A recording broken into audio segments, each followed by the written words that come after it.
Sur les bords des chemins, dans les creux des vallons, dans la fraîcheur des sous-bois, éclosent actuellement par milliers ces fleurs aux couleurs chatoyantes qui donnent tant de charme au mois de mai et de juin. Mais derrière leur apparence délicate et parfumée se cachent parfois de terribles poisons qui frapperont sans pitié tous ceux qui auront le malheur de les avoir cueillis. Symbole du bonheur, le muguet est aussi une plante médicinale. Certes, il y a peu d'accidents médicaux avec le muguet car rares sont les personnes qui auraient l'idée d'en manger en salade. Mais faites attention par contre aux jeunes enfants qui pourraient être indisposés s'ils suçotent ou portent à leur bouche un peu trop souvent ces brins.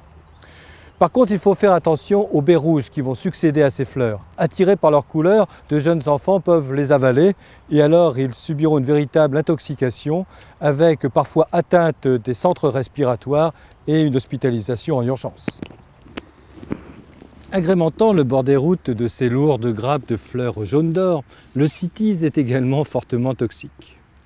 Il existe deux causes finalement d'intoxication, soit l'ingestion de ces graines lors d'une dînette entre enfants, et il est d'ailleurs déconseillé de planter les cytises aux abords des écoles ou des terrains de jeu, mais surtout l'erreur est faite par les citadins qui confondent les fleurs de cytise avec les fleurs d'acacia. C'est vrai qu'elles se ressemblent un peu, mais celles d'acacia sont blanches, et qui les mangent en beignet. L'inconvénient, c'est que le beignet va leur rester sur l'estomac. Avec ses belles clochettes courbées vers le sol, le saule de Salomon est une plante qui agrémente nombre de bouquets champêtres. Elle est aussi une plante qui contient de très nombreux principes actifs et notamment une substance hypoglycémiante qui l'a fait utiliser durant de nombreuses années dans le traitement du diabète.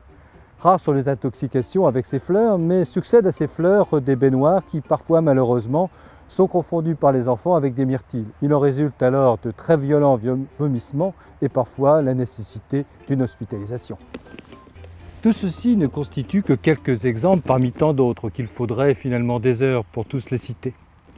Alors est-il véritablement si dangereux que de se livrer au simple plaisir paisible de faire des bouquets de fleurs champêtres?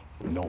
Non, sincèrement pas, mais il faut apprendre aux enfants que la nature, sous des apparences charmantes, peut cacher parfois des pièges redoutables et que de manière générale, il ne faut pas porter à la bouche, et encore moins manger, des choses que l'on ne connaît pas.